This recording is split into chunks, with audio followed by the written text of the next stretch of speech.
नमस्कार विद्यार्थी मित्रांनो, कृषी प्रबोधिनीच्या या ऑनलाईन प्लॅटफॉर्मवरती तुम्हा सर्वांचं सहर्ष स्वागत आहे। विद्यार्थी मित्रांनो, राज्यसेवा मुख्य परीक्षा 2025 साठी आपण जी PYQ सिरीज चालू करणार आहोत आजपासून, त्याच्यामध्ये आपल्याला ॲनालिसिस पाहायचं आहे किंवा प्रेडिक्शन सिरीज याच्यामध्ये आपल्याला कशाच्या द्वारे प्रेडिक्शन करायचं आहे। तर जे काही PYQ आहेत, आता तुम्ही म्हणाल की पहिलीच डिस्क्रिप्टिव्ह आहे आणि मग PYQ कोणते आहे, तर याच्यामध्ये जर पाहिलं आपण तर UPSC चे जे काही PYQ आहेत, जे की आपल्या कृषी प्रबोधिनीचं जे PYQ ॲनालिसिस आहे त्याच्यामध्ये 1994 ते 2025 असे तुम्हाला 31 वर्षाचे PYQ जे आहेत ते कृषी प्रबोधिनीच्या प्लॅटफॉर्मवरती तुम्हाला प्रोव्हाइड केलेले आहेत। आता याच्यामध्ये जर पाहिलं तुम्ही तर वेगवेगळे PYQ वेगवेगळ्या टॉपिक्सवरती दिलेले आहेत। जो काही सिलेबस आहे, पहिला पेपर असेल किंवा दुसरा पेपर आहे, या दोन्ही पेपरच्या सिलेबसवरती बेस तुम्हाला काही क्वेश्चन्स दिलेले आहेत, म्हणजे जे PYQ आतापर्यंत आयोगाने विचारलेले आहेत। मग त्याच्यामध्ये जर बघितलं तर ते काही सिलेबसचे पॉइंट आहे, जसं की पहिला पेपर आहे आणि दुसरा पेपर आहे, असे दोन पेपर आहेत याच्यामध्ये जर पाहिलं आपण तर। आता या दोन्ही पेपरमध्ये जर बघितलं तर याच्यामध्ये अराउंड 64 पॉइंट्स आहेत सिलेबसचे, ओके, आणि याच्यामध्ये जर बघितलं तर 62 पॉइंट्स अराउंड याच्यामध्ये सिलेबसचे भरतात। असे दोन्ही मिळून 126 पॉइंट्स अराउंड जे आहेत ते सिलेबसचे आहेत। आणि या सिलेबसच्या प्रत्येक पॉइंटवरती 30 वर्षामध्ये कोणते कोणते क्वेश्चन्स आयोगाने विचारलेले आहेत ते दिलेले आहेत। आता त्या सर्व गोष्टी झाल्या, त्याच्यानंतर आपण एक नवीन थीम चालू केलेली आहे, ज्याच्यामध्ये काय आहे की आपल्याला ॲग्रिकल्चर ऑप्शनल आता प्रेडिक्शन सिरीज जे काही क्वेश्चन्स येतात आहे, ओके, जे किंवा UPSC ने आता तुम्हाला फ्रिक्वेंटली विचारलेले क्वेश्चन्स आहेत या टॉपिकवरती, ते क्वेश्चन तुम्हाला विचारलेले आहेत। कारण की आता रिझल्ट लागलेला आहे आणि रिझल्ट नंतर जे की राज्यसेवा करतात आहे त्यांच्यासाठी काय आहे, खूप कमी वेळ राहिलेला आहे, 30 दिवसांचाही कालावधी राहिलेला नव्हता। आता जर बघितलं तर आज जवळजवळ याच्यामध्ये 5 तारीख आहे आणि 5 तारखेनंतर तुम्हाला जी काही तुमची मेन्स आहे, ओके, मेन्स एक्झाम जी आहे ती 26 तारखेपासून चालू होणार आहे। मग त्याच्यामध्ये जर बघितलं तर आपण वेगवेगळ्या गोष्टी तुम्हाला करावे लागणार आहेत, 4 GS असतील किंवा बाकीचे जे काही सब्जेक्ट्स आहेत ते करावे लागणार आहेत। मग आता त्यानुसार जर बघितलं तर ऑप्शनलसाठी तुम्हाला तुमचा पेपर ऑप्शनलचा पुढच्या महिन्यामध्ये असणार आहे, त्याच्यामुळे टाइम्स तुम्हाला भेटणार आहे। बट त्या टाइमचं प्रॉपर युटिलायझेशन कशा पद्धतीने केलं पाहिजे, सिलेबस जो आहे तो जास्तीत जास्त कशा पद्धतीने कव्हर केला गेला पाहिजे, तो आपण काय पाहणार आहे, PYQ जे आहेत, जे काही PYQ UPSC ला तुम्हाला विचारलेले आहेत त्या UPSCच्या PYQ थ्रू आपल्याला त्या सर्व गोष्टी पाहायच्या आहेत। मग आता या PYQ मध्ये जर पाहिलं तर कोणते कोणते सब्जेक्ट किंवा कोणते कोणते टॉपिक त्याच्यामध्ये जास्त वेळा विचारलेले आहेत। मग आता जर आपण बघितलं तर वेगवेगळे सब्जेक्ट्स आहेत तुम्हाला। पहिल्या पेपरमध्ये जर बघितलं तर इकॉलॉजी आहे, त्यानंतर फॉरेस्ट्री आहे, ॲग्रोनॉमी आहे, वीड सायन्स आहे, त्यानंतर सॉईल आहे, त्यानंतर सॉईल वॉटर कॉन्झर्वेशन, त्यानंतर जर पाहिलं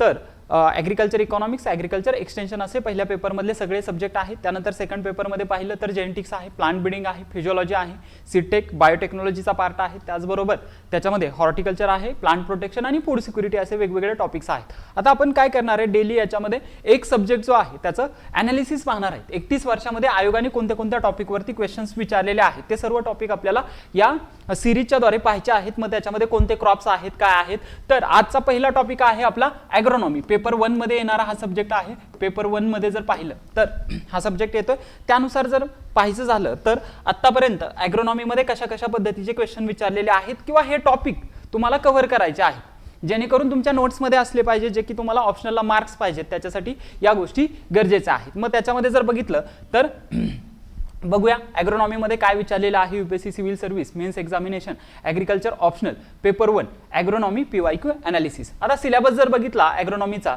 तर त्या सिलेबसमध्ये काय काय सांगितलेलं आहे बघा। सिलेबसमध्ये जर पाहिलं तर क्रॉपिंग पॅटर्न अँड झोन्स सांगितलेले आहेत, जे काही ॲग्रो क्लायमॅटिक झोन्स आहेत त्या बाबतीत, ओके। आता cropping pattern different agro climatic zones of the country याच्यामध्ये म्हटलेलं आहे। त्यानंतर काय सांगितले, impact of high yielding varieties on a shift in a cropping pattern, impact of short duration varieties on shift in a cropping pattern, okay. दोन गोष्टी आहेत, short ड्युरेशनच्या असतील आणि दुसरं काय आहे, हाय यील्डिंग व्हरायटीज आहे, त्याच्यावरती क्रॉपिंग पॅटर्न वरती कसा इम्पॅक्ट झालेला आहे, जो की क्रॉपिंग पॅटर्न शिफ्ट कसा झालेला आहे तो। त्यानंतर फार्मिंग सिस्टम आणि मॉडर्न प्रॅक्टिसेस कोणत्या कोणत्या आहेत त्या जर पाहिलं तर मॉडर्न कन्सेप्ट कोणते आहेत, त्याच्यामध्ये concept of various cropping system आणि दुसरं काय आहे, व्हेरियस फार्मिंग सिस्टम। आता फार्मिंग सिस्टम आणि क्रॉपिंग सिस्टम दोन्ही वेगवेगळ्या गोष्टी आहेत। त्याचबरोबर ऑर्गॅनिक फार्मिंग मध्ये काय येतं आणि प्रिसिजन फार्मिंग मध्ये काय येतं। त्यानंतर पॅकेज ऑफ प्रॅक्टिसेस विचारलेले आहेत, वेगवेगळे सिरियल क्रॉप जे आहेत ते विचारलेले आहेत तुम्हाला, पल्सेस विचारलेले आहेत, ऑइल सीड असतील, फायबर असेल, शुगर केन किंवा शुगर क्रॉप्स असतील, त्यानंतर कमर्शियल क्रॉप्स आहेत आणि फॉडर क्रॉप आहेत, असे वेगवेगळे जे काही क्रॉप्स आहेत ॲग्रोनॉमी मध्ये येणारे ते सर्व क्रॉप तुम्हाला याच्यामध्ये विचारलेले आहेत, ओके। आता याच्यामध्ये जर बघितलं तर जे काही क्वेश्चन्स आतापर्यंत ॲग्रोनॉमीमध्ये विचारलेले आहेत तर त्याचं जर वेटेज आपण पाहिलं तर त्या वेटेजनुसार जर बघितलं तर काय सांगता येते आपल्याला 25ला जर बघितलं तर 3 क्वेश्चन विचारले होते यूपीएससीनं, 24ला 6 क्वेश्चन 90 मार्करला 50 मार्करला, म्हणजे अराउंड हा तुम्हाला 50 ते 100 मार्कांपर्यंत किंवा 50 ते 70 मार्कांपर्यंत ॲव्हरेज विचारला जाऊ शकतो ॲग्रोनॉमी हा subject. Okay, 69 marks per year याच्यामध्ये ॲव्हरेज जर आपण काढलं मागच्या 6 वर्षाचं 7 वर्षांचं तर त्याच्यामध्ये ते आपल्याला पाहायला भेटेल. ओके, मग आता सिलेबसचे जे काही टॉपिक्स आहेत त्याच्यावरती जर आपण पाहिलं तर कशा पद्धतीचे क्वेश्चन्स विचारलेले आहेत तर cropping pattern in the different agro climatic zones of the country याच्यावरती 10 क्वेश्चन्स आतापर्यंत आयोगाने 31 वर्षामध्ये तुम्हाला विचारलेले आहे. त्यानंतर impact of high yielding and short duration varieties on a shift in a cropping pattern, जो काही ग्रीन रिव्होल्यूशनचा काळ आहे किंवा त्यानंतर जे काही टेक्नॉलॉजी आल्या त्याच्यानुसार जर बघितलं तर त्याच्यावरती आयोगाने 8 क्वेश्चन विचारलेले आहेत तुम्हाला. त्यानंतर कन्सेप्ट ऑफ व्हेरियस क्रॉपिंग आणि फार्मिंग सिस्टम, दोन्ही वेगवेगळ्या गोष्टी आहेत, क्रॉपिंग सिस्टम आणि फार्मिंग सिस्टम याच्यावरती पण आयोगाने क्वेश्चन विचारलेले आहेत. त्यानंतर ऑर्गॅनिक आणि प्रिसिजन फार्मिंग वरती क्वेश्चन विचारलेले आहेत. आणि त्यानंतर जर पाहिलं तर पॅकेज ऑफ प्रॅक्टिसेस त्यामध्ये serial, pulses, oil seed, fibre, sugar crops आणि त्याचबरोबर फॉडर क्रॉप असे वेगवेगळे क्रॉप जे आहेत त्याच्यावरती तुम्हाला 45 क्वेश्चन विचारलेले आहेत. मग 2 टॉपिक जे आहेत ते आपल्याला महत्त्वाचे दिसतात. याच्यामध्ये जर बघितलं आपण तर सगळ्यात महत्त्वाचा टॉपिक कोणता आहे, फार्मिंग आणि क्रॉपिंग सिस्टम जो वाला टॉपिक आहे. आणि त्यानंतर जर पाहिलं तर काय आहे 45 क्वेश्चन असणारा पॅकेज ऑफ प्रॅक्टिसेस वाला क्वेश्चन जो आहे तो आपल्याला पाहायला भेटतो. ओके, या सर्व गोष्टी. आता याच्यामध्ये जर बघितलं तर 2025ला यूपीएससीने जे काही क्वेश्चन विचारलेले होते त्यामध्ये जर आपण पाहिलं तर 50 मार्करला विचारलेला होता हा पार्ट. याच्यामध्ये जर बघितलं तर क्रॉपिंग सिस्टम विचारलेले आहे, differentiate between cropping system and cropping pattern. आता क्रॉपिंग सिस्टम आणि पॅटर्न मध्ये काय डिफरन्स आहे तो विचारलाय. मग क्रॉपिंग सिस्टम म्हणजे काय आहे किंवा क्रॉपिंग पॅटर्न, क्रॉपिंग पॅटर्न जर बघितलं जे काही त्या पर्टिक्युलर क्रॉपची जे काही स्पेशल आणि टेम्पोरल अरेंजमेंट आहे क्रॉपची इन अ इयर त्याला काय म्हटलं जातं तर त्याला क्रॉपिंग पॅटर्न असं म्हटलं जातं. आता ज्यावेळेस आपण क्रॉपिंग सिस्टम पाहतो त्याच्यामध्ये काय येतं, cropping pattern plus it's management जे आहे ते कशामध्ये येतं तर क्रॉपिंग सिस्टम मध्ये येतं. हा दोन्ही मधला फरक आहे आणि तो आपल्याला एक्सप्लेन करायचा होता, 10 मार्करसाठी विचारलेलं होतं. आणि त्यानंतर काय क्वेश्चन होता, sub dimension principle of cropping system, principles काय आहेत क्रॉपिंग सिस्टमचे ते प्रिन्सिपल्स विचारलेले होते. त्यानंतर बघा नेक्स्ट क्वेश्चन विचारलेला होता क्रॉपिंग सिस्टम वरतीच, काय विचारलेले, serial and millet based cropping system practice in India. कोणत्या कोणत्या सिरियल आणि मिलेट बेस्ड क्रॉपिंग सिस्टम इंडियामध्ये प्रॅक्टिस केल्या जातात based on soil type, irrigation, availability. 2 factor विचारलेले आहेत. एक तर कशावरती बेसिस सांगायचं आहे तुम्हाला, सॉइल टाईप वरती कसं कसं क्रॉपिंग सिस्टम जी आहे इंडियामध्ये सिरियलची असेल किंवा मिलेटची असेल ती वसलेली आहे, किंवा त्याचबरोबर इरिगेशन अवेलेबिलिटी कशा पद्धतीची आहे त्याच्यानुसार काय आहे क्रॉपिंग सिस्टम कोणती फॉलो केली जाते. त्यानंतर कॉटन हा क्वेश्चन विचारलेला होता, कॉटनवरती पॅकेज ऑफ प्रॅक्टिसेस विचारले होते.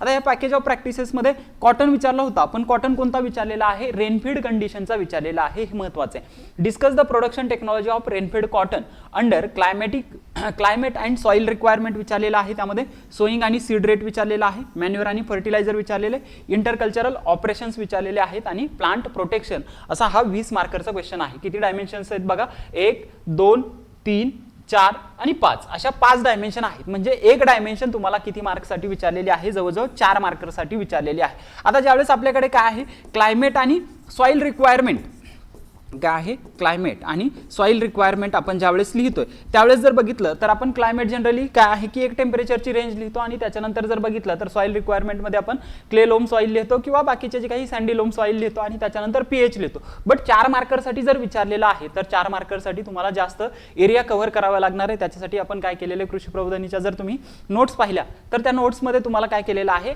आपण हे जे क्रॉप आहेत ते चार्ट फॉर्मॅटमध्ये न देता काय दिलेले आहेत, चॅप्टर फॉर्मॅटमध्ये दिलेले आहेत. ते आता पुढे जाऊन आपण पाहणार आहोत की किती क्रॉप विचारलेले आहेत, काय आहेत. आता ॲग्रोनॉमी म्हटलं की विद्यार्थ्यांना असं वाटतं की भरपूर सारे क्रॉप आयोगाने आतापर्यंत विचारलेले आहेत, पण असं नाहीये.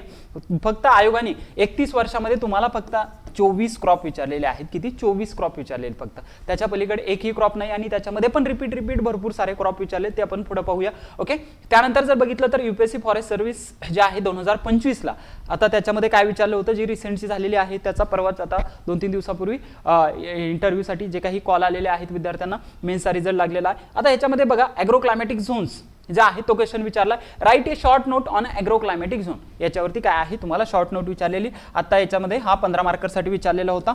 त्यानंतर जर बघितलं तर short duration variety, how have short duration varieties crop contributed increasing food grain production in India. जो काही शॉर्ट ड्युरेशन व्हरायटीज आहे त्याच्यामुळे आपलं जे काही प्रोडक्शन आहे ते कशा पद्धतीने वाढत गेलेलं आहे तो क्वेश्चन विचारला होता. क्रॉपिंग सिस्टमवरती बघा, इथं पण क्रॉपिंग सिस्टम महत्त्वाचा आहे, त्याच्यावरती क्वेश्चन विचारलेला आहे. इथं पण परत क्रॉपिंग सिस्टमवरती क्वेश्चन विचारलेला आहे. Explain term hedgerow intercropping. Hedgerow intercropping जे आहे एले, त्याच्यावरती तुम्हाला क्वेश्चन विचारलेला आहे. बघा हे असे वेगवेगळी नाव, आता हे एले क्रॉपिंगचंच एक्झाम्पल आहे. मग विचारताना काय विचारलं, त्याचं जे काही सेकंड नेम आहे किंवा अल्टरनेटिव्ह नेम जे आहे त्यानं विचारलेला आहे क्वेश्चन. त्याच्यामुळे क्वेश्चन ज्यावेळेस तयारी करताय किंवा टॉपिक करताय त्याचे अल्टरनेटिव्ह नेम्स काय आहेत ते बघून घ्या, कारण की त्याच्यानुसार क्वेश्चन विचारले जातात. नाहीतर बाहेर आल्यानंतर कळणार अरे हेजरो विचारलं होतं म्हणजे तेच ॲलो क्रॉपिंग आपल्याला लिहायचं होतं, मग त्या गोष्टी व्हायला नको आहेत. Okay, give and account it's advantages. काय आहे त्याच्या ॲडव्हान्टेजेस तुम्हाला विचारलेले आहेत. त्यानंतर जर बघितलं तर वीटवरती क्वेश्चन विचारलेलं होता. वीटवरती बघा अगेन परत 5 डायमेन्शन विचारलेले आहेत. त्याच्यामध्ये विचारलेलं आहे तुम्हाला कल्टिवेशन कशाचं, वीटचं स्पेसिस. आता इथं सिरियलसाठी विचारलेलं आहे वीट. त्याच्यानंतर क्रॉप रोटेशन कोणतं करता येऊ शकतं, त्यानंतर सोईंग टाइम काय आहे, न्यूट्रिएंट मॅनेजमेंट कशा पद्धतीचं करता येतं आणि वीड मॅनेजमेंट. आता ज्यावेळेस बघा न्यूट्रिएंट मॅनेजमेंट लिहितो आणि वीड मॅनेजमेंट लिहितो अगेन आपण, त्यावेळेस आपल्या चार्टमध्ये काय दिलेलं आहे, न्यूट्रिएंट मॅनेजमेंट म्हणजे काय आहे की जनरली 100 50 हा डोस दिलेला आहे. बट याच्यामध्ये तो कशा पद्धतीनं दिला गेला पाहिजे, त्याच्या अगोदरचं जे काही बॅकग्राऊंड आहे ते कशा पद्धतीचं असायला पाहिजे, या सर्व गोष्टी तुम्ही लिहिणं गरजेचं आहे. त्याच्यामध्ये FOM असेल किंवा बाकीच्या ज्या गोष्टी आहेत त्या किती दिल्या गेल्या पाहिजेत या सर्व गोष्टी असणं गरजेचं आहे. त्यानंतर जर बघितलं तर क्वेश्चन 4, आता याच्यामध्ये कॉटन सांगितलेला आहे, तो कशासाठी, फायबरसाठी. Reddening of leaf in a cotton, जो रेड कलरचे लीफ होतात क्वेश्चन विचारलेला आहे. आणि त्याच्यानंतर ज्यूटचा क्वेश्चन विचारलेला आहे. त्याच्यामध्ये जी काही रेटिंग प्रोसेस आहे कशाची, ज्यूटची, ती तुम्हाला विचारलेली आहे. या सर्व गोष्टी तुम्हाला आतापर्यंत जे काही 25चे पेपर झाले त्याच्यामध्ये विचारलेल्या होत्या. ओके, आता आपल्याला जे काही प्रेडिक्शन करायचंय की मग आता अभ्यास करताना कोणते क्रॉप तुम्ही मेनली केले गेले पाहिजेत, ज्याच्यावरती क्वेश्चन्स आयोगाने जास्त वेळा विचारलेले आहेत. आता याच्यामध्ये जर बघितलं तर ज्यावेळेस आपण पॅकेज ऑफ प्रॅक्टिसेस करतोय त्याच्यामध्ये जर पाहिलं तर आयोगाने हे 24 क्रॉप, ओनली किती 24 क्रॉप तुम्हाला आतापर्यंत विचारलेले आहेत. कशामध्ये, जे काही तुम्हाला सिरियल सांगितले होते, पल्सेस आहेत, ऑइल सीड आहेत, त्याच्यानंतर जे काही शुगर क्रॉप होते, त्यानंतर कमर्शियल क्रॉप असतील किंवा फॉडर क्रॉप असतील, त्याच्यामध्ये जर पाहिलं तर कोणते कोणते क्रॉप आयोगाने विचारलेले आहेत ते पाहूया. आता याच्यामध्ये जर पाहिलं तर बघा इम्पॉर्टंट सिरियल्स कोणते कोणते विचारलेले आहेत. 31 वर्षामध्ये राईस किंवा पॅडी 15 वेळा विचारलेला आहे. आता त्याच्या कोणत्या कोणत्या डायमेन्शन आहेत ते पण आपण पाहणार आहोत. वीट 15 वेळा विचारलेले 31 वर्षामध्ये. ओके, त्यानंतर कॉर्न किंवा मेज जे आहे 4 वेळा विचारलेला आहे. त्यानंतर आता हे 3 महत्त्वाचे सिरियल क्रॉप झाले. म्हणजे काय, ज्यावेळेस मी अभ्यास करणार त्यावेळेस सगळ्यात पहिल्यांदा माझ्याकडे काय वेटेज असेल, राईस असेल, त्यानंतर दुसरा असेल व्हीट आणि तिसरा काय असेल, मेज असेल. जसं की IFSला यावर्षी काय विचारलेलं होतं, व्हीट विचारलेलं होतं. बघा तो क्वेश्चन रिपीट झालेला होता. मग 15 वेळा तुम्हाला काय आहे, व्हीट विचारलेलं आहे. ओके, मेज त्याच्यानंतर 4 वेळा विचारलेले, सोरगम 2 वेळा, मिलेटवरती 1 क्वेश्चन आहे, त्यानंतर बार्लीवरती आहे आणि ओटवरती आहे.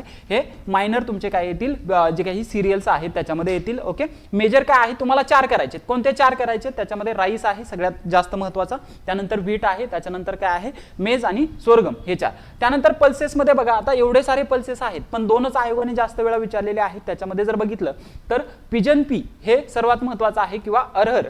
त्याच्यानंतर दुसरा आहे चिकपी किंवा त्यालाच काय म्हटलं आता ग्राम, हे 3 वेळा विचारले. पिजन पी किती वेळा विचारले, 7 वेळा विचारलेले 31 वर्षामध्ये तुम्हाला जे पल्स क्रॉप आहे ते. त्यानंतर ग्रीन ग्राम किंवा मूग ज्याला आपण म्हणतो ते 1 वेळा विचारलेलं आहे. लेंटिल एकदा विचारलेले आणि पीज जे आहे ते एकदा विचारलेलं आहे. पीज आता यावर्षी IFSला विचारलं गेलं होतं बघा. त्यानंतर ऑइल सीड्स मध्ये आता बघा ग्राउंडनट जो आहे शेंगदाणा तो किती वेळा विचारलेला आहे, 4 वेळा विचारले. मस्टर्ड 3 वेळा विचारलेला आहे. त्यानंतर सोयाबीन 2 वेळा विचारले, सनफ्लावर 2 वेळा, टोरिया 2 वेळा आणि लिनसीड जे आहे ते एकदा विचारलेलं आहे. म्हणजे ज्यावेळेस ऑइल सीड कराल तर जे काही प्रोबेबल क्रॉप्स आहेत त्याच्यामध्ये हे 5 किंवा 6 क्रॉप जे आहे ते तुम्हाला करावे लागतील. त्यानंतर फायबर जे आहे त्याच्यामध्ये कॉटन विचारलेलं आहे. मग कॉटन रेनफीडसाठी वेगळं आहे आणि फायबरसाठी वेगळं आहे, त्या दोन्हीचे करून घ्या गोष्टी. त्यानंतर शुगर केन आता किंवा शुगर क्रॉप जे आहे त्याच्यामध्ये शुगर केन बघा किती वेळा विचारलेलं आहे, जे 31 वर्षामध्ये हे क्रॉप तुम्हाला 11 वेळा विचारलेलं आहे 31 वर्षामध्ये. त्यानंतर शुगर बीट एकदा विचारलेलं आहे, म्हणजे हे 2 क्रॉप तुम्हाला करणं गरजेचं आहे. त्यानंतर कमर्शियल क्रॉप पोटॅटो याच्यामध्ये 4 वेळा विचारलेला आहे पोटॅटो, आणि टोबॅको जे आहे ते 2 वेळा विचारलेले. हे दोन्ही महत्त्वाच्या गोष्टी आहेत. त्याचबरोबर आता फॉडर क्रॉपमध्ये जर बघितलं तर बरसीम जे आहे ते तुम्हाला विचारलेलं आहे एकदा. अशा पद्धतीचे हे जे काही क्रॉप्स आहेत एवढेच तुम्हाला क्रॉप करायचे आहेत, ज्याच्यामध्ये जर बघितलं आपण तर काय आहे राईस सिरियल्स किती आहेत महत्त्वाचे जर आपण बघितले तर सिरियल्समध्ये 7 आहेत, त्यानंतर पल्सेसमध्ये 5 आहेत, त्यानंतर ऑइल सीडमध्ये 6 आहेत, त्यानंतर फायबरमधलं 1, त्याच्यानंतर शुगर क्रॉप्समधले 2, त्यानंतर कमर्शियल क्रॉप 2 आणि फॉडर क्रॉप जे आहे ते 1. असे तुम्हाला आतापर्यंत आयोगाने फक्त 24 क्रॉप विचारले. ॲग्रोनॉमीमध्ये एन नंबर ऑफ क्रॉप्स आहेत पण 24च क्रॉप आहेत. आता 24 मधले पण सगळ्यात महत्त्वाचे किती आहेत बघा. इथले तुम्हाला काय आहे 4 क्रॉप, इथले 2 क्रॉप, त्यानंतर इथले जे आहेत महत्त्वाचे असे 4 क्रॉप आहेत. ओके, आणि त्याच्यानंतर इथं हे 2 आणि हे 3 असे तुम्हाला काय आहेत अराउंड 10 ते 12 क्रॉप जे आहेत ते महत्त्वाचे आहेत जे तुम्हाला रिपीटेड येऊ शकतात. ओके,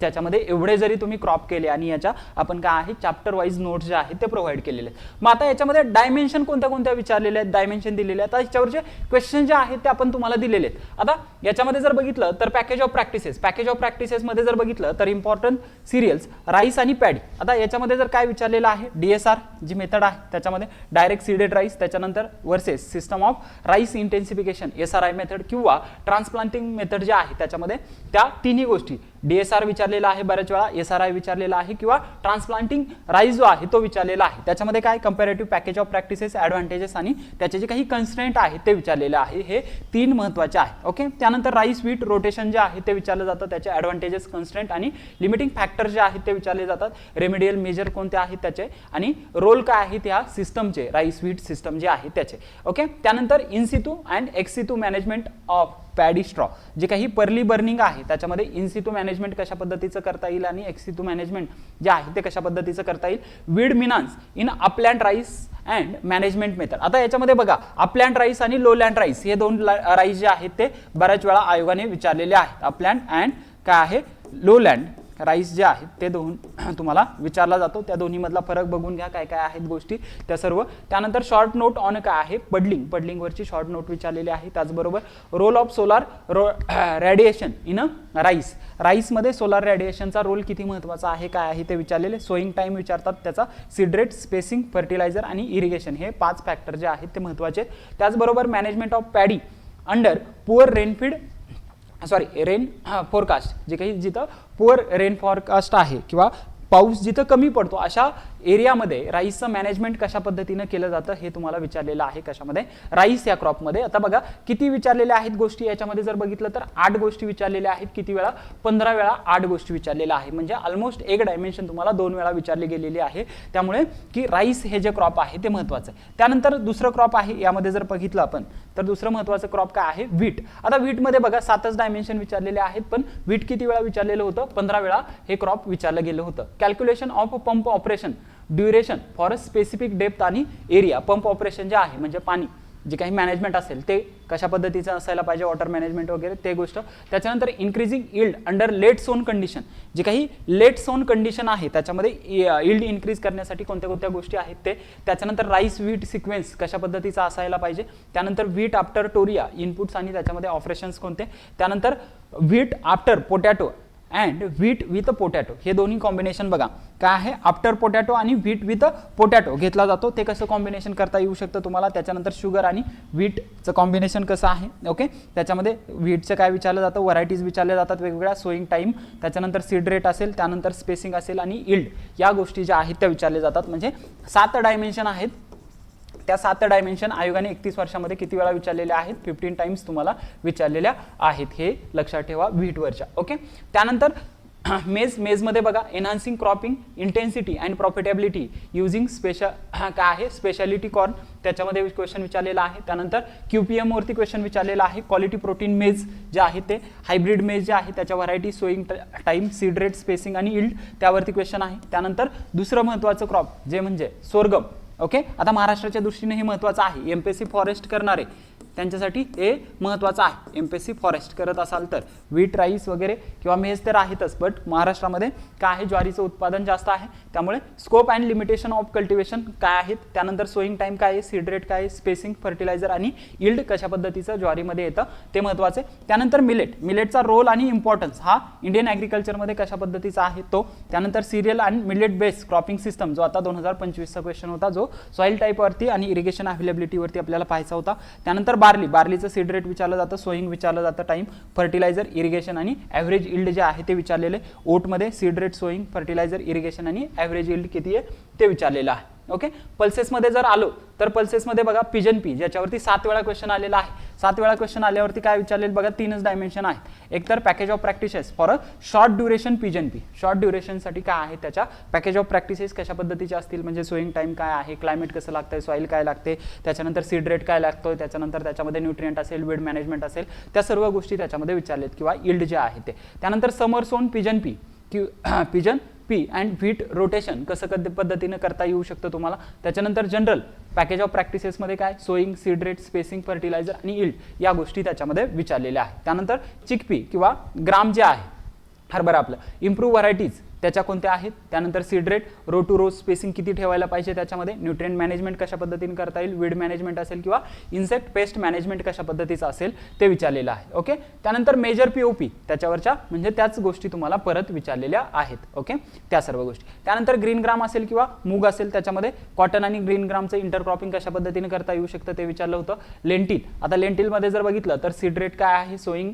टाइम, त्याच्यानंतर फर्टिलायझर आणि इल्ड विचारलेलं होतं. त्याच्यानंतर पीज वरती क्वेश्चन विचारलेला होता 2025 ला, हा IFS ला पण आलेला क्वेश्चन आहे. सोईंग असेल, सीड रेट असेल, स्पेसिंग, फर्टिलायझर आणि इल्ड या गोष्टी ज्या आहेत त्या विचारलेल्या आहेत. ओके. त्यानंतर ऑइल सीड, आता ऑइल सीड मध्ये जर बघितलं तर ग्राउंडनट आपण मगाशी बघितलं की जवळजवळ 4 वेळा विचारलेलं आहे. त्याच्यामध्ये काय विचारलं जातं, जी काही पेगिंग स्टेज आहे ती विचारली जाते. ओके, पेगिंग, त्यानंतर critical growth stages for irrigation आणि वीड मॅनेजमेंट या तिन्ही गोष्टी विचारलेल्या होत्या. त्यानंतर सोईंग एकदा विचारलेलं आहे, सीड रेट, स्पेसिंग आणि यील्ड या गोष्टी विचारलेल्या. त्यानंतर मस्टर्डमध्ये बघा काय विचारलं जातं. मस्टर्डमध्ये जर बघितलं तर मस्टर्डमध्ये महत्त्वाचं काय, पोटॅटो आणि मस्टर्डचं जे काही इंटरक्रॉपिंग केलं जातं ते विचारलं जातं तुम्हाला.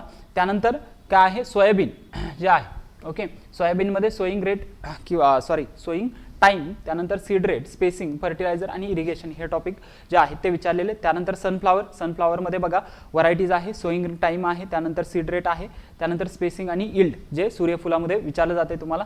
टोरिया आहे. ओके, वीट आफ्टर टोरिया, इनपुट्स आणि ऑपरेशन कशा पद्धतीचे असतील. आता हे नॉर्थ इंडियासाठी, वेस्टर्न इंडियासाठी महत्त्वाचं आहे, जे काही पंजाब, हरियाणा त्या एरियामध्ये किंवा राजस्थान त्या एरियामध्ये महत्त्वाचं आहे. Seed rate, sowing, fertiliser, irrigation आणि इल्ड कशा पद्धतीचं असू शकतं. त्यानंतर लिनसीड जर पाहिलं तर sowing, seed rate, spacing, fertiliser आणि इरिगेशन या गोष्टी विचारल्या जातात. ओके.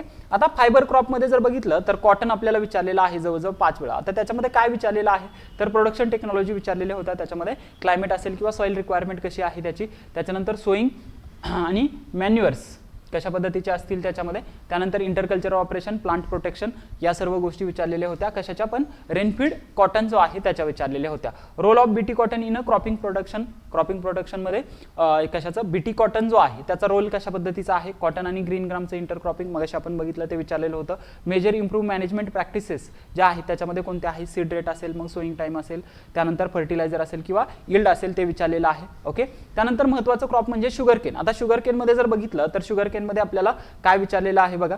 शुगरकेन जर पाहायचं झाला तर त्याच्यावरती 11 वेळा क्वेश्चन आयोगाने 31 वर्षामध्ये विचारलेला आहे. महाराष्ट्राच्या दृष्टीने पण हे क्रॉप महत्त्वाचं आहे. मग याच्यामध्ये काय विचारलं जातं तर त्याच्या वेगवेगळ्या इम्प्रूव्ह व्हरायटीज विचारल्या जातात. सोईंग मेथड काय आहे, सीड रेट काय आहे, फर्टिलायझर, इरिगेशन, इंटरकल्चरल ऑपरेशन आणि प्लांट प्रोटेक्शन या वेगवेगळ्या गोष्टी त्याच्यामध्ये विचारल्या जातात.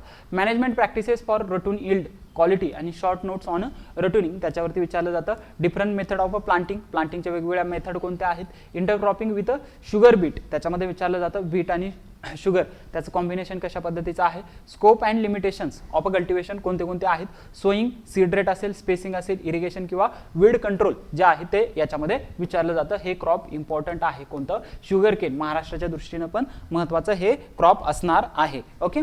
त्यानंतर जर बघितलं तर शुगर बीटमध्ये इंटरक्रॉपिंग जे शुगर केन बरोबर केलं जातं त्याचं ते विचारलेलं आहे तुम्हाला. त्यानंतर कमर्शियल क्रॉपमध्ये पोटॅटो विचारलं जातं बघा. पोटॅटो IFS ला पण विचारलं गेलं होतं यावर्षी, त्याच्यामुळे पोटॅटो महत्त्वाचा आहे. पोटॅटो, व्हीट आफ्टर पोटॅटो किंवा व्हीट विथ पोटॅटो हा क्वेश्चन महत्त्वाचा आहे. त्याच्यामध्ये पोटॅटो आणि मस्टर्ड त्याचं कॉम्बिनेशन, त्याच्यामध्ये सोईंग टाइम असेल, सीड रेट असेल, त्याचं स्पेसिंग असेल, फर्टिलायझर आणि वीड कंट्रोल या गोष्टी पोटॅटोमध्ये विचारलेल्या आहेत. Okay, potato. त्यानंतर टोबॅको क्युरिंग प्रोसेसेस, त्याच्यामध्ये मग वेगवेगळ्या ज्या काही क्युरिंग प्रोसेसेस आहेत त्याच्यामधली फ्ल्यू क्युरिंग प्रोसेस जी आहे ती महत्त्वाची आहे, किंवा बेनिफिट्स जे आहेत क्युरिंगचे, कशामुळे क्युरिंग केलं जातं टोबॅकोमध्ये ते महत्त्वाचं आहे. ओके. त्यानंतर फॉडर क्रॉप, फॉडर क्रॉपमध्ये एक पहिलं महत्त्वाचं आहे बर्सिम आणि दुसरे जनरल फॉडर क्रॉप जे आहेत, आणि त्यामध्ये डिफरन्स विचारला जातो बघा.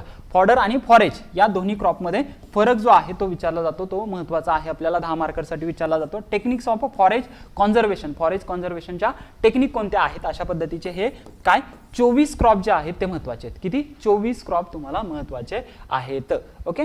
त्यानंतर मग आता क्रॉपिंग पॅटर्न अँड झोन्स. आता क्रॉपिंग पॅटर्न आणि झोन्स मध्ये जर बघितलं तर cropping pattern in a different agroclimatic zones of the country. आता त्याच्यावरती काय काय क्वेश्चन विचारलेले. आता ज्यावेळेस क्वेश्चन तुम्ही पाहताय याच्यामध्ये आपण जर क्वेश्चन पाहिले तर ज्यावेळेस आपण ॲग्रोक्लायमॅटिक झोन्सवरती क्वेश्चन पाहूया, ॲग्रोक्लायमॅटिक झोन्स, तर आपण ॲग्रोक्लायमॅटिक झोन्सबद्दल पाहत होता. ॲग्रोक्लायमॅटिक झोन्स जे आहेत त्याच्यामध्ये जर पाहिलं तर जे काही इंडियाचे आहेत, आता इंडियाच्या ह्याच्यामध्ये जर पाहिलं तर जे काही प्लॅनिंग कमिशननं सांगितलेले आहेत त्याच्यानुसार याच्यामध्ये 15 ॲग्रोक्लायमॅटिक झोन जे आहेत ते आहेत, आणि त्याचबरोबर ICARने जे सांगितलेले त्यामध्ये जर बघितलं तर 127 काय आहेत ॲग्रोक्लायमॅटिक झोन्स आहेत. त्यानंतर महाराष्ट्राच्या रेफरन्सनं विचारलं जातं MPSC फॉरेस्टला, त्याच्यामध्ये जर बघितलं तर महाराष्ट्रासाठी 9 ॲग्रोक्लायमॅटिक झोन्स आहेत. ओके. आता हा पहिला क्वेश्चन विचारला, जर ज्यावेळेस आपण सिलेबस पाहतो, ज्यावेळेस कशाचा जे काही PYQ आलेले आहेत, जर आपण बघितलं ॲग्रोनॉमीमध्ये जे काही PYQ आलेले आहेत त्यामध्ये जर गोष्टी पाहिल्या तर काय आहे ॲग्रोनॉमी, काय आहे cropping pattern different agroclimatic zones of India. याच्यामध्ये जर बघितलं डिस्कस अबाउट क्रॉपिंग पॅटर्न कशामधला मिडल गँगेटिक प्लेन आणि वेस्टर्न प्लाटू अँड हिल्स जे आहे त्याच्यावरती 2 याच्यावरती तुम्हाला क्वेश्चन विचारलेला आहे. त्यानंतर जर बघितलं तर choice of a crop and cropping system govern by length of growing season critically comment त्याच्यावरती सांगितलेलं आहे. हा ॲग्रोक्लायमॅटिक झोनवरचाच क्वेश्चन आहे, ते कशा पद्धतीचं असेल त्याचं डिटर्मिनेशन फॅक्टर्स काय आहेत त्यावरती डिपेंड असतं ते.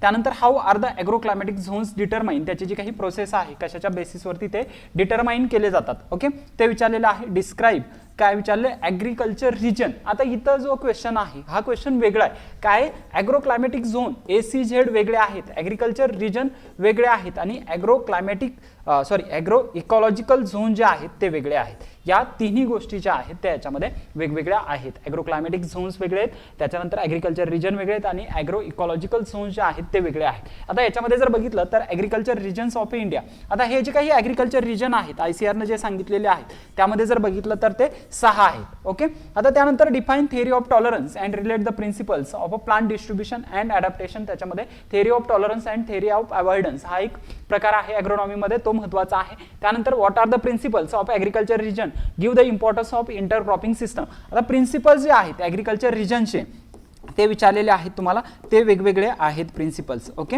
या गोष्टी आता याच्यामध्ये ICARचे जे काही ॲग्रिकल्चर रिजन आहे त्याच्यामध्ये 6 आहेत, जसं की पहिला आहे त्याच्यामध्ये राईस आणि ज्यूटवाला येतो रिजन, त्यानंतर दुसरा आहे व्हीट आणि शुगर केनवाला येतो, त्यानंतर तिसरा आहे त्याच्यामध्ये ऑइल सीड आणि पल्सेसवाला. असे 6 वेगवेगळे रिजन्स आहेत जे की ICARने सांगितलेले वेगळे आहेत.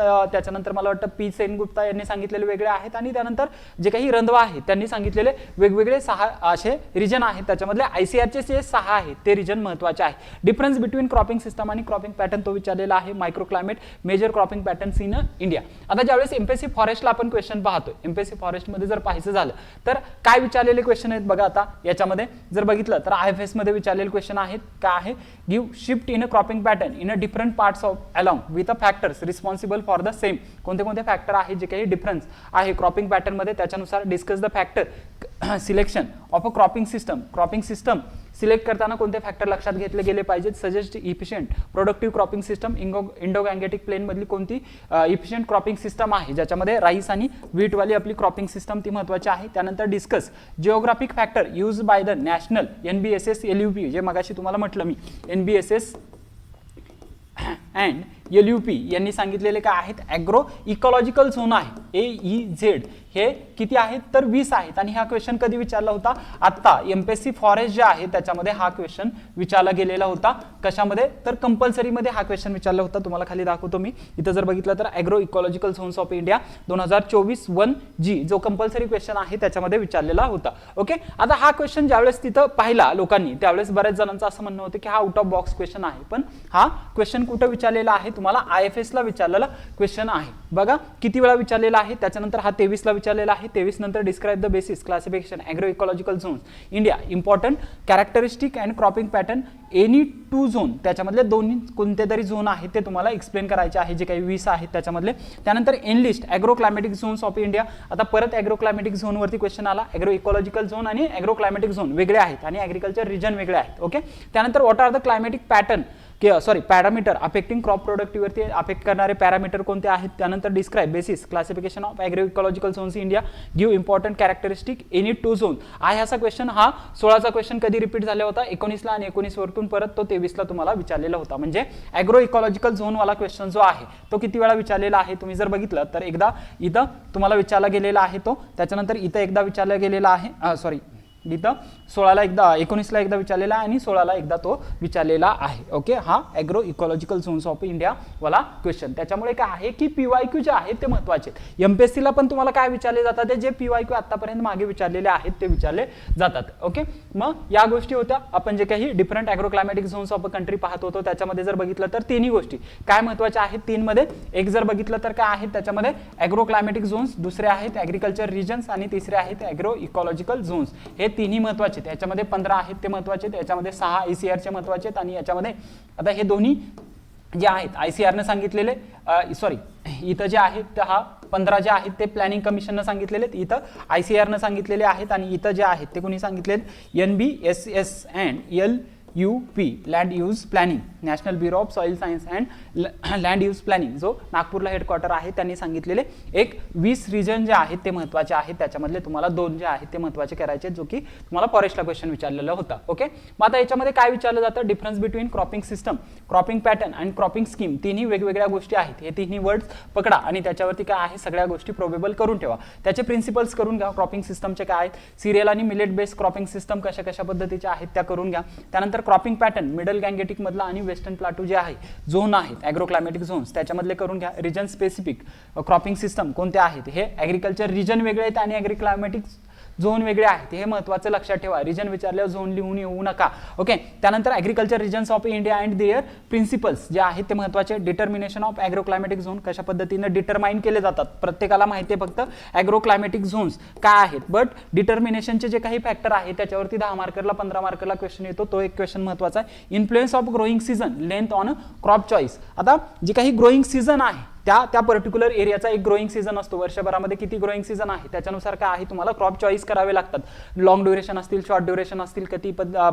किती क्रॉपिंग इंटेन्सिटी राहू शकते वगैरे त्या सगळ्या गोष्टी त्याच्यानंतर आहे socio economic factor and resources availability affecting crop choice कसे अफेक्ट करेल त्या सगळ्या गोष्टी त्यानंतर major cropping patterns in India कोणते कोणते क्रॉपिंग पॅटर्न आहेत इंडियामध्ये ते तुम्हाला पाहावे लागतील ओके त्यानंतर नेक्स्ट टॉपिक जर बघितला त्याच्यावरती कोणते कोणत्या डायमेन्शन आहेत बघायच्यात आपल्याला impact of high yielding varieties on a shift in काय आहे क्रॉपिंग पॅटर्न आता याच्यामध्ये जर बघितलं तर इम्पॅक्ट विचारलेले आहेत कसे होतात जे काही शिफ्ट होतोय क्रॉपिंग पॅटर्न त्याच्यावरती ग्रीन रिव्हॉल्युशनचा विचारलेला आहे क्वेश्चन आणि त्याचे इफेक्ट कसे झालेले त्याच्यानंतर ग्रीन रिव्हॉल्युशनचे कशावरती क्रॉप प्रोडक्शनवरती त्यानंतर रोल ऑफ हायब्रिड आणि किंवा हाय यील्डिंग व्हरायटीज ज्या आहेत त्याचा कशामध्ये फूड सिक्युरिटीमध्ये त्यानंतर measure to sustain of a green revolution कोणत्या मेजर घेतल्या पाहिजेत जे सस्टेन करण्यासाठी ग्रीन रिव्हॉल्युशनला त्यानंतर impact of short duration varieties on a shift in a cropping pattern impact on shifts in a cropping pattern त्याच्यानंतर impact on soil health deterioration कशा पद्धतीचं आहे ते विचारलेलं आहे तुम्हाला त्यानंतर फार्मिंग सिस्टम आणि मॉडर्न प्रॅक्टिसेस फार्मिंग सिस्टम आणि मॉडर्न प्रॅक्टिसेस त्यामध्ये बघा कन्सेप्ट काय विचारलेले आहेत तर डिफरन्स विचारलेले जो मगाशी बघितला प्रिन्सिपल विचारलेले क्रॉपिंग सिस्टमचे त्यानंतर जे काही सिरियल मिलेट बेस आपली क्रॉपिंग सिस्टम आहे ते विचारलेलं आहे त्याच्यानंतर क्रॉपिंग सिस्टम आणि फार्मिंग सिस्टम हे दोन्ही कन्सेप्ट वेगळे आहेत ते विचारलेले त्यानंतर सिग्निफिकन्स आणि कन्स्टेंट विचारलेले आहेत कशाचे मल्टिपल क्रॉपिंग आता इथं बघा कोणत्या गोष्टी आहेत जे की फॉरेस्टवाले त्यांना मी कालच डायमेन्शन दिलेले आहेत मल्टिपल क्रॉपिंग आपल्यासाठी महत्त्वाचं आहे ओके त्यानंतर दुसरं क्रॉपिंग कोणतं महत्त्वाचं आहे तर इंटरक्रॉपिंग आता इंटरक्रॉपिंग मध्ये बघितलं तर त्याचे प्रिन्सिपल महत्त्वाचे त्याच्या काय आहे त्याची डेफिनेशन जी आहे ती महत्त्वाची आहे, सिस्टम कोणती आहे, त्याच्यानंतर कंपोनंट इफेक्ट कोणते आहेत आणि इम्पॉर्टन्स काय आहे हे विचारले जाते कशामध्ये, इंटरक्रॉपिंगमध्ये. त्यानंतर मिक्स क्रॉपिंग आणि इंटरक्रॉपिंग किंवा रिले क्रॉपिंग जे आहे त्याच्यामधला फरक. त्यानंतर मल्टी स्टोरी क्रॉपिंग, आता हे बघा मल्टी स्टोरी क्रॉपिंग खूप महत्त्वाचं आहे, मल्टी स्टोरीवालं. त्यानंतर ले फार्मिंग आहे आणि ॲले क्रॉपिंग आहे. ले फार्मिंग आणि ॲले क्रॉपिंग त्या दोन्ही मधला डिफरन्स विचारलेला आहे तुम्हाला. क्रॉप डायव्हर्सिफिकेशन आणि ट्रॅडिशनल मोनोकल्चर या दोन्ही मधला सिग्निफिकन्स जो आहे किंवा रोल त्याचा कशामध्ये, मार्केट पॉलिसीमध्ये कशा पद्धतीचा राहू शकतो ते विचारलेले. त्यानंतर intensification versus diversification of agriculture ते महत्त्वाचं आहे. त्याच्यानंतर incorporation of speciality corn in a existing cropping system तो क्वेश्चन विचारलेला आहे. इंटिग्रेटेड क्रॉप मॅनेजमेंट ICM, आता याच्यामध्ये आपल्याला ICM हे जे आहे ते महत्त्वाचं आहे. सगळ्यांना IPM असेल महत्त्वाचं वाटत, म्हणजे IPM माहीत असेल, त्याच्यानंतर INM माहीत असेल, त्याच्यानंतर IDM माहीत असेल, IWM माहीत असेल, त्या सर्व गोष्टी माहीत असतील. पण इथं काय आहे, क्रॉप मॅनेजमेंट इंटिग्रेटेड कशा पद्धतीने करता येऊ शकतं ते एक महत्त्वाचं आहे. ओके. त्यानंतर concept of various farming system, त्याच्यामध्ये कोणत्या कोणत्या फार्मिंग सिस्टम आहेत त्याचे टाइप्स तुम्हाला माहीत असणं गरजेचं आहे फार्मिंग सिस्टमच्या. आणि factors affecting types of farming, कोणते कोणते फॅक्टर आहेत जे आपण क्लासमध्ये घेतलेले आहेत. फार्मिंग सिस्टम आणि मिक्स फार्मिंग कोणत्या पद्धतीचं आहे. इंटिग्रेटेड फार्मिंग सिस्टम IFS त्याचे ॲडव्हान्टेजेस बघा. त्याच्यानंतर रिसोर्सेस रिसायकलिंग त्याच्यामधला and enterprise diversification for dry land किंवा स्मॉल होल्डर फार्मर जे आहे त्यांच्यासाठी कशा पद्धतीने केलं जाऊ शकतं. त्यानंतर डायव्हर्सिफाईड फार्मिंग सिस्टम कोणत्या आहेत आणि बेनिफिट टू स्मॉल फार्मरला कशा पद्धतीचे याच्यामधून बेनिफिट होऊ शकतात. कंटूर फार्मिंग कोणता आहे, काय आहे, कोणता कन्सेप्ट आहे त्याच्यामध्ये. त्यानंतर प्रोटेक्टेड ॲग्रिकल्चर म्हणजे काय. त्यानंतर जर बघितलं तर कन्व्हेन्शनल वर्सेस कॉन्झर्वेशन टिलेज किंवा कंपेरेटिव्ह इफेक्ट जे आहेत त्याच्यामध्ये on a soil properties and green house gases emission जे आहेत त्याच्यामधले इफेक्ट तुम्हाला विचारलेले आहेत. ओके. त्यानंतर दोन महत्त्वाच्या गोष्टी आहेत त्याच्यामध्ये येतं. पहिली आहे ऑर्गॅनिक फार्मिंग. आता ऑर्गॅनिक फार्मिंगमध्ये आपण ज्यावेळेस पाहतो, ऑर्गॅनिक फार्मिंग जर आपण बघितलं तर त्याच्यामध्ये काय विचारलं जातं, ऑर्गॅनिक फार्मिंगची डेफिनेशन. आता ही डेफिनेशन कोणती, IFOM ने दिलेली डेफिनेशन तुम्ही लिहिणं गरजेचं आहे. म्हणजे लिगॅलिटी तुमची येऊन जाते त्या डेफिनेशनला आणि ती प्रॉपर पाठ करा आणि लिहून द्या. ओके. त्यानंतर स्पेसिफिक फीचर कोणते आहेत त्याच्यात, डायमेन्शन कोणत्या डायमेन्शन, सोशल डायमेन्शन काय, इकॉनॉमिक डायमेन्शन काय आहे आणि एन्व्हायरमेंटल डायमेन्शन काय आहेत कशाच्या, ऑर्गॅनिक फार्मिंगच्या ते विचारलेलं आहे. Organic farming versus natural farming दोन्हीमध्ये काय फरक आहे तो डिफरन्स तुम्हाला 10 मार्करला करणं गरजेचं आहे. Role of organic farming in sustainability, soil fertility आणि प्रॉफिटेबिलिटी या तिन्हीमध्ये कसा रोल आहे ऑर्गॅनिक फार्मिंगचा, कशाचा, सस्टेनेबल राहण्यासाठी, सॉइल फर्टिलिटी इम्प्रूव्ह करण्यासाठी आणि प्रॉफिटेबिलिटी इम्प्रूव्ह करण्यासाठी. त्यानंतर nutritional value addition through organic farming, जे काही आता आपण न्यूट्रिशनल व्हॅल्यू वाढवतो किंवा फूड सिक्युरिटी आणण्याचा प्रयत्न करतोय, न्यूट्रिशियस फूड देण्याचा प्रयत्न करतोय, ती कशी वाढू शकते ऑर्गॅनिक फार्मिंगने ते एक महत्त्वाचं आहे. त्याच्यानंतर बायोडायनॅमिक्स कसं आहे आणि काउपॅट पीट ऑर्गॅनिक प्रोडक्शनसाठी कशा पद्धतीने तुम्ही जी काही मेथड आहे ती यूज करू शकता ते सांगितलेलं आहे. त्यानंतर potential of organic farming in north eastern India मध्ये जर बघितलं तर पोटेन्शियल किती आहे कशाचं, ऑर्गॅनिक फार्मिंगचं ते एक विचारलेलं आहे. त्यानंतर प्रिसिजन फार्मिंग त्यामध्ये डेफिनेशन विचारले, डिफरंट आस्पेक्ट फॉर रिसोर्स कॉन्झर्वेशनसाठी कोणते कोणते आस्पेक्ट्स आहेत ते विचारले. Smart agriculture technologies used in precision farming कोणत्या आहेत, ICT वरती क्वेश्चन विचारलेला आहे तुम्हाला. वेगवेगळे इनिशिएटिव्ह इन ॲग्रिकल्चर या गोष्टी तुम्हाला आतापर्यंत काय आहेत, ॲग्रोनॉमी या सब्जेक्टमध्ये विचारलेले आहेत. मग ॲग्रोनॉमीचं आपण काय केलेलं आहे तर ॲग्रोनॉमी जे आहे ते 1994 ते 2025 पर्यंत सर्वच्या सर्व जे काही टॉपिक्स आहेत, ओके, किंवा सिलेबसचे जे काही पॉईंट्स आहेत त्याच्यावरती जे काही डायमेन्शन्स दिलेले आहेत त्या डायमेन्शन तुम्हाला याच्यामध्ये दिलेले आहेत. ओके. आता ही जी काही PDF आहे कशाची, या ॲग्रोनॉमीचे जे काही PYQ ॲनालिसिस आहे 1994 ते 2024 पर्यंत 25 पर्यंत PYQ ॲनालिसिस आपल्या ग्रुपवरती आहे. त्यानंतर MPSC फॉरेस्टचं पण आहे आणि ह्याच्या जे काही PDF आहे ते आपण अपलोड केलेल्या होत्या अगोदर, परत एकदा मी अपलोड करून देतो. कुणाला जरी नाही सापडल्या तरी आपल्या अकॅडमीचा नंबर डिस्क्रिप्शन बॉक्समध्ये दिलेला आहे, त्याच्यावरती मेसेज करा किंवा माझा पर्सनल नंबरही तिथं दिलेला आहे. याच्यावरती त्या PDF ज्या आहेत त्या तुम्हाला सेंड केल्या जातील. हे दोन्ही नंबर हा आपल्या अकॅडमीचा नंबर आहे, त्याच्यावरती तुम्ही मेसेज करू शकता आणि ती PDF जी आहे ती तुम्हाला तिथून मिळून जाईल. या सर्व गोष्टी ज्या आहेत त्या करा तुम्ही ज्यावेळेस ॲग्रोनॉमीचा अभ्यास कराल. ओके. ज्यावेळेस काय आहे ॲग्रोनॉमीचा अभ्यास कराल तर ॲग्रोनॉमीच्या ज्यावेळेस करताय गोष्टी तर त्याच्यामध्ये या सर्व गोष्टी तुमच्या त्याच्यामध्ये 31 वर्षाच्या डायमेन्शन्स ज्या आहेत, ओके, त्या प्रत्येक गोष्टीवरती तुमच्याकडे काय आहे 1, 2, 3 पेजेसमध्ये काय पाहिजेत, नोट्स पाहिजेत. म्हणजे काय आहे, जसं की ॲग्रो क्लायमॅटिक झोन म्हटलं त्याच्यावरती नोट्स पाहिजे तुमच्याकडे शॉर्ट नोटमध्ये. ॲग्रिकल्चर रिजन म्हटलं, ॲग्रो इकॉलॉजिकल झोन्स म्हटलं त्या तिन्हीवरती तुमच्याकडे नोट्स पाहिजे. किंवा थेअरी ऑफ अव्हॉइडन्स म्हटलं त्याच्यावरती नोट्स पाहिजे तुमच्याकडे. त्यानंतर थेअरी ऑफ टॉलरन्स म्हटलं त्याच्यावरती नोट्स पाहिजे. क्रॉपिंग सिस्टम असेल किंवा क्रॉपिंग पॅटर्न असेल, त्याच्यानंतर फार्मिंग सिस्टम असेल, त्याच्यानंतर मल्टी स्टोरी क्रॉपिंग असेल किंवा मल्टिपल क्रॉपिंग असेल, अशा वेगवेगळ्या ज्या काही सिस्टम आहेत या सर्व गोष्टींवरती तुम्हाला 31 वर्षाच्या ज्या काही डायमेन्शन दिलेल्या आहेत प्रत्येक टॉप याच्यावरती डायमेन्शनवरती तुमच्याकडे काय असणं 2-3 पेजेसच्या नोट्स असणं इम्पॉर्टंट आहे. एवढंच आहे, एवढंच तुम्ही करू शकता. सध्या तुमच्याकडे जो काही 50-60 दिवसांचा टाइम आहे फॉरेस्टवाल्यांसाठी आणि जे काही 30 दिवसांचा टाइम आहे 30 ते 35 दिवसांचा कुणाकडे,